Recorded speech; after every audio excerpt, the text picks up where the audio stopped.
A former Muslim imam in the US faces terminal illness and a life-shifting near-death experience that leads him to a shocking discovery and, ultimately, to the healing love of Jesus. For most of his life, Yusuf al-Hadi believed he was right where God wanted him to be. A respected imam, he had led prayers across 2 continents, from dusty courtyards in Iraq to the quiet halls of a modest mosque in Michigan. People sought his counsel. Families brought their newborns for blessings. To his community, he was more than a religious leader. He was a spiritual father. And for Yusuf, that calling had always felt sacred and secure. But everything changed the year he turned 67. It started with fatigue, then the weight loss, the back pain. The doctors ran tests, and the words they finally delivered stole the air from his lungs. Stage 4, pancreatic cancer, inoperable, advanced, terminal. They offered treatments, but with no promises. To Yusuf, this was a divine test, just as the prophet Abraham had once been asked to lay his son on the altar. And so, Yusuf leaned on his faith. With every chemo drip, he whispered ancient prayers. With every sleepless night, he asked for strength. He believed that submission was the only answer. But one evening, after an especially brutal round of chemotherapy, something happened. His heart stopped. Yusuf flatlined, and in those suspended seconds, his spirit lifted. He hovered above his body, watching nurses scramble, shouting codes, pumping his chest. But he was calm, detached from pain. For a man who had always believed death was simply a gateway to God, this should have been a peaceful passage. But what came next wasn't what he expected. He didn't meet Allah. He didn't see paradise. Instead, Yusuf found himself standing at the edge of a mystery that would unravel everything he had ever preached. And in that moment, unseen by man but fully known by heaven, his true journey had only just begun. He should have felt peace. But what Yusuf saw as he floated above his lifeless body wasn't peace, it was something deeper, something heavier. The sterile lights of the hospital faded. In their place, a vast space opened around him, thick with silence and trembling with unseen power. Then he saw it, a throne, high and overwhelming, glowing with a light not of this world. And beside it, a figure in chains, a face he recognized instantly, the Prophet Muhammad. But his eyes were filled with sorrow, and his wrists were bound. Yusuf's heart stilled. Before he could cry out, a voice ancient and vast shook the air around him. "Yusuf, it is time you knew the truth." Then came the question. Simple, earth-shattering. Who is God, truly? And just like that, the world around him changed. Pages of the Quran unfolded midair, flipping on their own like touched by unseen fingers. Images appeared. Desert rituals, smoke rising from incense, the Kaaba surrounded not by Muslims, but by idols. Names Yusuf had read in passing now pulsed with strange familiarity. Al-Lat, Al-Uzza, and among them, Allah, one God among many. Yusuf staggered, though his feet weren't on the ground. His chest tightened not with fear, but with revelation. His whole life, he had taught others the truth. He had counseled, corrected, and led.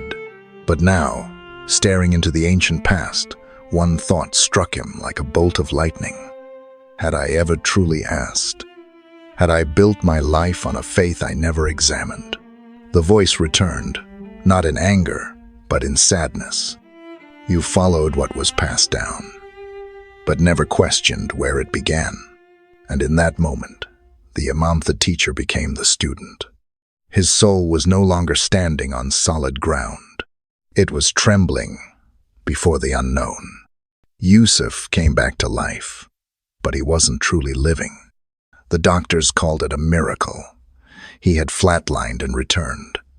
But what stirred inside his soul was no celebration. It was confusion, trembling, grief. And for the first time in over 4 decades, he stood behind the pulpit of his mosque and said nothing.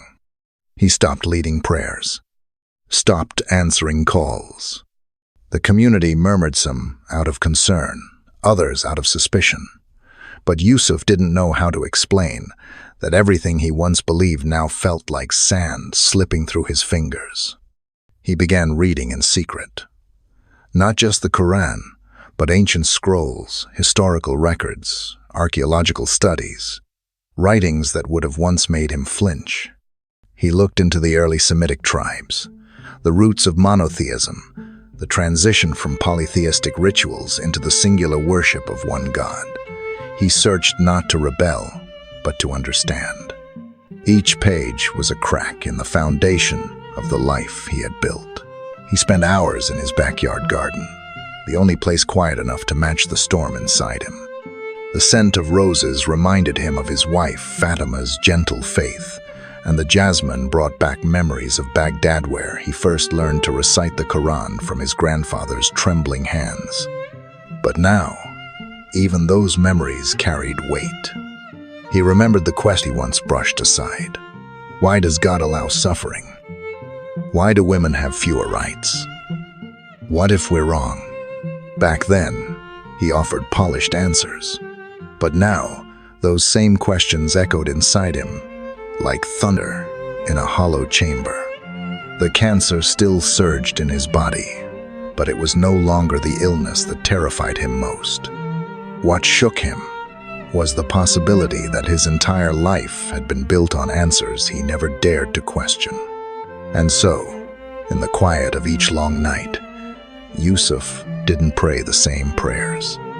He asked a new one. God, whoever you truly are, show me. The hospital chapel was small.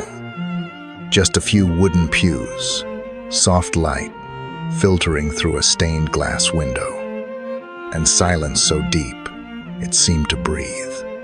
Yusuf wasn't looking for anyone that morning. He only wanted a moment alone, a space to sit with the questions that wouldn't let him go. But when he stepped inside, he wasn't alone. A man stood near the altar, dressed in a simple white robe, holding a Bible. Father John. He didn't approach with sermons or urgency, just a quiet nod, an invitation. Yusuf sat, hands trembling, and before he could stop himself, the words spilled out everything he had seen. The throne, the chained prophet, the voice that had shattered his certainty. He spoke of fear, of confusion, of the ache that now lived where his faith used to be. Father John listened without interrupting. Then, gently, he opened the Bible and read one verse aloud. I am the way, the truth, and the life. No one comes to the Father except through me. John 14:6. The words didn't just land in Yusuf's ears. They struck his soul. Jesus?